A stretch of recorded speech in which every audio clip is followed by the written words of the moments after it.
예, 댓글만 왔을 뿐이지 다 이렇게 보고 있는데 온라인이 굉장히 시끄럽죠. 각 후보자님들 지지하는 분들의 참 그래요. 예, 우리 더불어민주당 다들 진성 지지자분들이신데 저는 솔직히 결론부터 말씀드리자면 모르겠어요.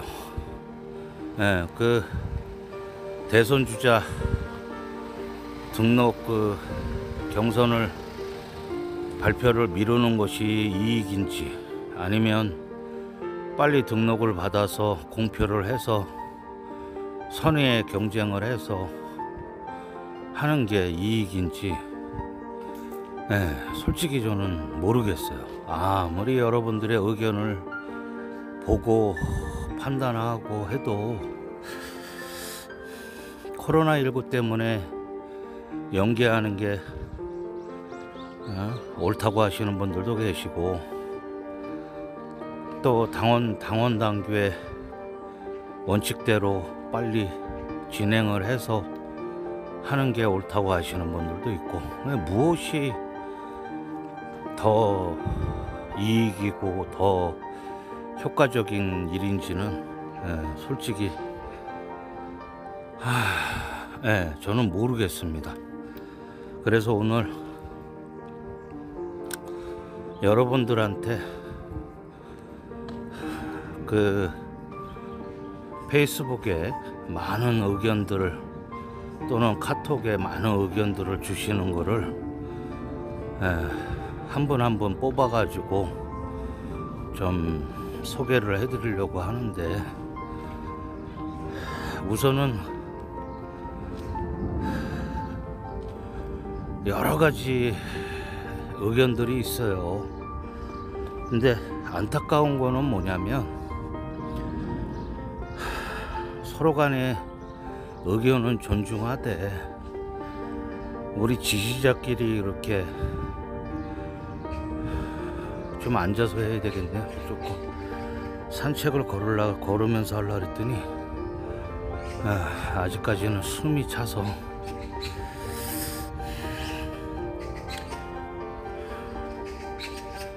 그래서 그런 것들이 좀 답답해요. 두루치기가 볼 때는 좀 이렇게 열정적이고 강성인 분들은 표현력이 원체 세서 또 때로는 보는 사람으로 하여금 조금 불편하게 하는 것도 있고 또 한편으로는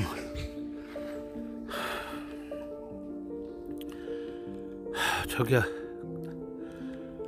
한 분들도 계시고 근데 제 눈에는 다 여러분들 진성 지지자들이시고 다들 그러시기 때문에 다 한 분 한 분 아까우신 분들이거든요, 사실은.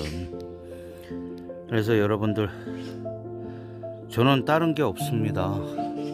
그리고 저는 모든 지금 대선 후보자님들을 다 저는 개인적으로 다 존경하고 좋아하고요. 그리고 이제 물론 저도 대선이 시작이 되면 본격적으로 이제 현장에 나가서 여러분들한테 많은 소식을 전하려고 하겠지만 우선은 온라인상에서 그렇게 많이들 시끄럽길래 좀 오늘 하나하나 여러분들하고 좀 이야기를 하고자 합니다. 자, 어서들 들어오시고요. 오늘 두루치기가 여러분들하고 같이 이야기를 좀 하고자 합니다. 우선은 신동근 의원님 페이스북 글부터 여러분들한테 소개를 좀 하겠습니다. 제목이 2016년 대선 경선 일정 논란과 역지사지라는 제목으로 해가지고 쓰신 글인데, 여러분들 한번 생각을 해보십시오. 역지사지라는 거는 입장을 바꿔서 상대방의 입장에서 한번 생각해보라는 사자성어인데, 그 대선 경선 일정과 관련해 논란이 지금 계속해서 진행 중입니다. 똑같은 논쟁이 2016년에도 있었습니다. 여러분들도 이제 한번 잘 생각을 해보십시오. 2016년 당시도 당원상에 대선일 180일 전에 후보를 결정해야 하고 상당한 사유가 있으면 달리 정할 수 있다는 규정이 있었습니다. 이 당원 규정을 놓고 당시에도 뜨거운 논란이 있었습니다. 이제 그때 당시 우리 문재인 대표 지지율이 앞서 상황에서 안희정 충남지사, 이재명 성남시장, 박원순 서울시장 등이 추격하는 그런 형국이었습니다. 그 현역 단체장들인 후보들이 나서서 2017년 6월 조기 경선을 이룰 것을 강력히 요구를 합니다. 이렇게 두 가지 이유를 이제 이야기하면서 조속히 경선을 미룰 것을 강력히 요구를 하는데, 첫째는 문재인 대세론 속에서 역동적인 경선이 어렵고, 둘째는 단체장들이 사퇴하는 경우 기자재 공백이 우려된다는 그런 이유였습니다. 이에 그때 당시에는 이제 추미애 당대표죠. 추미애 당대표가 나선 경선 일정을 조절할 수 있다는 의사를 표명하기도 했습니다. 추 대표는 2017년 6월까지 경선을 마쳐야 한다는 입장이었지만, 후보들의 의견을 수렴해 일정 조절을 할 수 있다는 것을 입장으로 변경을 했습니다. 그때 이제 아마도 박근혜 전 대통령 탄핵으로 인한 조기 대선이 없었다면 계속해서 갈수록 논란이 붙었을 것입니다. 2021년 현재 지금 2016년 당시와 똑같은 논란이 일고 있습니다. 코로나 방역 또는 이제 휴가철을 피해 경선을 늦춰야 한다는 주장은 2016년 당시의 연기 사유보다 더 설득력이 있어 보입니다.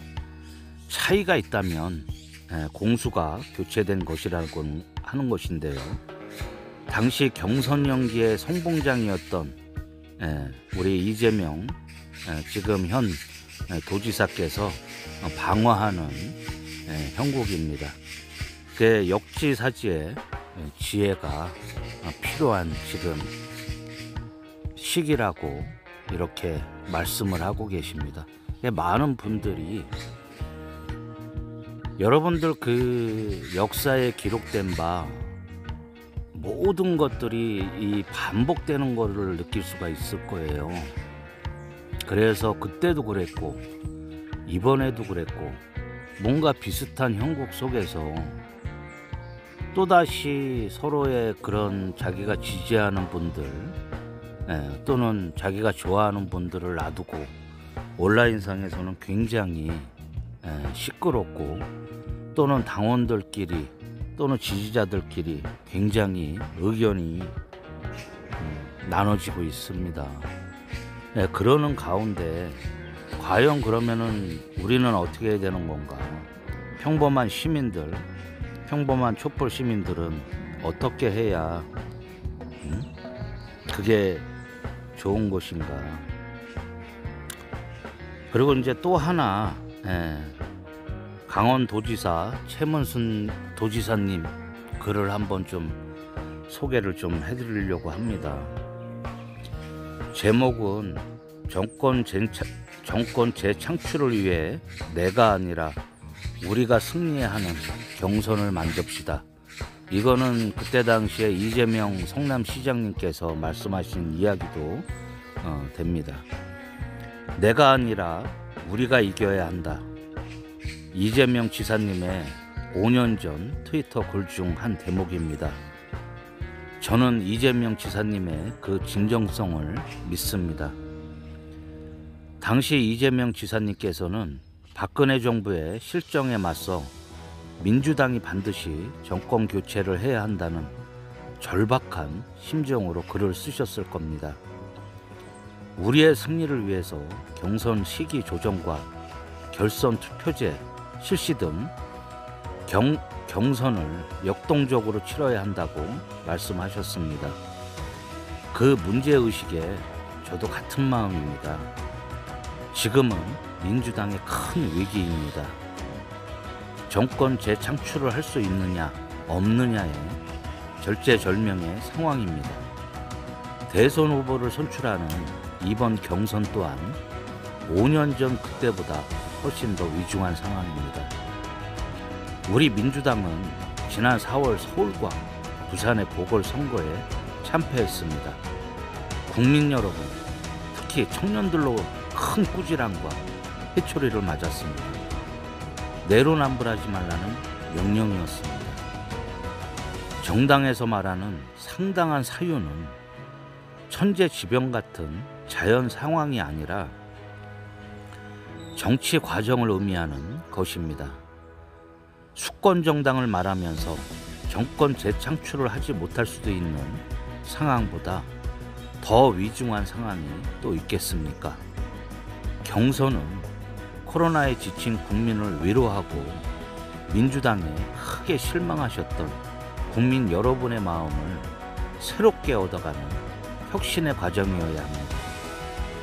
경선을 통해 다양한 후보들의 민주당 혁신을 위한 열정적인 토론과 감동적인 합의 과정을 생생하게 국민 여러분과 함께 해야 합니다.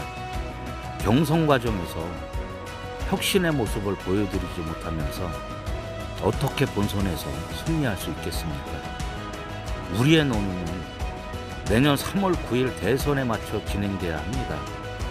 이재명 지사님의 5년 전 말씀처럼 경선 과정은 역동적이어야 합니다. 또한 당시 여러 후보님들과 당의 지도부가 오직 우리의 승리라는 관점에서 대승적으로 한 발짝 양보했던 선당 후사의 정신을 되새겨야 합니다. 우리가 승리하는 대선을 만들기 위해 저 또한 할 수 있는 일을 다 할 것입니다.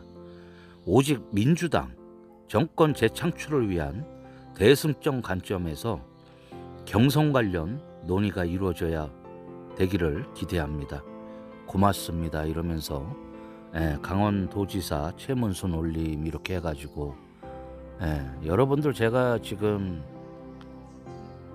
두 입장의 이야기들을 소개를 해드린 이유는 역지사지라는 거는 상대방의 입장에서 입장을 받고 가만히 생각을 해보시면 충분히 이해를 하고 우리끼리 통합이 될 수 있는 그런 것이거든요.